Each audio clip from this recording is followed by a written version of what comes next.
இன்னைக்கு காலைல சீக்கிரமா எழுந்து காலேஜ் கிளம்ப வேண்டிய வேலை இல்ல. லேட்டா எழுந்து பொறுமையா ரெஃப்ரெஷ் ஆயிட்டு எங்க அக்கா செடியை பத்திரமா பாத்துக்கோன்னு சொல்லிட்டு போனா. ஆனா நான் காய விட்டேன். இதுல பூ எப்ப பூக்கும்னு வெயிட் பண்ணிட்டு இருக்கேன். எங்க அக்கா புதுசா வச்ச புதினா முளைச்சிருச்சு. இனிமே வெளியே வாங்க வேண்டிய வேலை இல்ல. காலையில என்னோட டீ பிஸ்கெட்டோட ஸ்டார்ட் ஆச்சு. இன்னைக்கு சண்டே ஃப்ரீயா இருக்கும், மதியானம் நம்ம கை வண்ணத்தை காட்டுறோம்டா அப்படின்னு நினைச்சிட்டு இருந்தேன். ஆனா எங்க அப்பா பிரியாணி வேணான்ட்டாரு.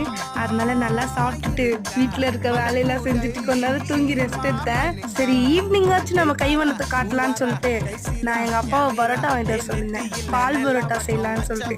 இந்த ஐடியா எனக்கு எப்படி வந்துச்சுன்னு தானே யோசிக்கிறீங்க. நான் ஒரு ரீல்ஸ்ல ஒரு அண்ணா பண்ணியிருந்தாரு, பார்த்தேன். எனக்கும் ஆசையா இருந்துச்சு. சரி நானும் சூப்பரா இருக்கும்னு பண்ணேன். ஆனா அதோட அவுட்புட் இப்படிதான் வந்துச்சு. எனக்கு பிடிக்கவே இல்லை, டேஸ்டாவே இல்லை. சரின்னு சொல்லிட்டு எங்க அப்பா கிட்ட கொடுத்துட்டேன். நீங்களும் இந்த மாதிரி பண்ணியிருந்தா கமெண்ட் பாக்ஸ்ல கமெண்ட் பண்ணுங்க.